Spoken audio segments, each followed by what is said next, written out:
The hustle and bustle of Starbucks coffee is whirling around me, and all I want to do is stop. I want to drive home and see my grandma for possibly the last time. Heather mesh register and asks if everything is okay. Then I can't hold it in any longer. Tears well up in my eyes, and I tell her my grandma has had a stroke. The doctors don't think she'll wake up, and even if she does, she won't have any movement in her left side. Heather tells me to go home and see her. I drive quickly back to my apartment in Moscow, Idaho. I grab my dog and some clothes, get back in the car and drive as fast as I can home to Coeur d'Alene. Tears are streaming down my face and the lights are flying by me. I'm afraid that I won't make it back in time to see her. I know that she will be going to a better place, but for my own selfish reasons, I want to see her one last time. I want to tell her that I love her, and I want a chance to say goodbye. I get to the Big Blue Hospital and call my mom to find out where they are. She tells me that there is bad news. Grandma is gone. They say bad news comes in threes, and I say it's true. The death of my grandma starts a whirlwind of bad news. After being with my family for a week or so, I have to go back to school and work in Moscow.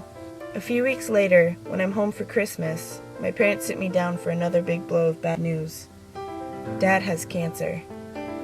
He needs to get surgery as soon as possible, so they have it set up for the end of January. So now I have a decision on my hands. Do I move back home and help my parents get through the surgery, or do I stay in Moscow, 2 hours away from home and out of the information loop? Well, I'll do it. I'll move back home, even though I totally love this independence. It's best for the family, and ultimately, it's best for me. So my dad has his surgery. We get through the hospital stay and we take Dad home. My aunt, who is a nurse, decides to come and help out for a few days. Remember how I said bad things comes in threes?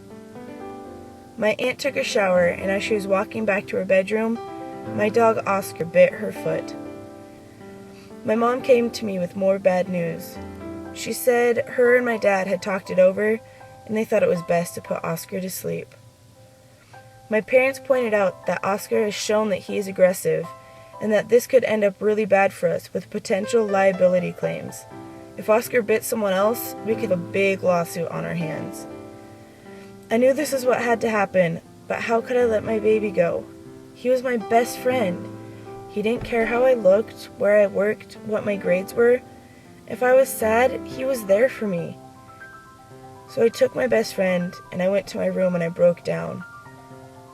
I lost my grandma, felt like I was losing my dad to cancer, and will lose my best friend.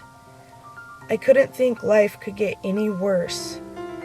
So the next day, my brother, with a sad heart, took my baby away, forever. Again, my room was my safe place.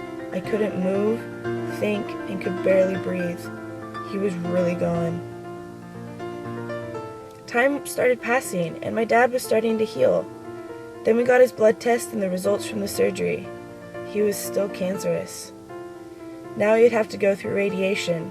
Many prayers were being sent up to God, and we could most definitely feel them being answered. After a few months, I needed a new best friend. I found a boxer breeder just north of our house. I went there with my dad, and I fell in love with a little girl, Georgia. Although I couldn't ever really replace Oscar, I had a new puppy, and my father seemed to be slowly healing. He finished radiation just a few weeks before my brother's wedding and was doing just fine. We all celebrated and rejoiced in the ceremony of adding a sister to my family. It was a gorgeous wedding, and I'm so glad for my new sister. My dad had another blood test, and his PSA number, which shows the cancer in his blood, was going down, which is a great sign. The doctor said that this PSA is imperceptible, and it means his cancer is gone. He is now in remission. A year that started very badly has been mostly restored. I lost a grandma, but I gained a sister. Lost Oscar. Gained Georgia. Dad had cancer?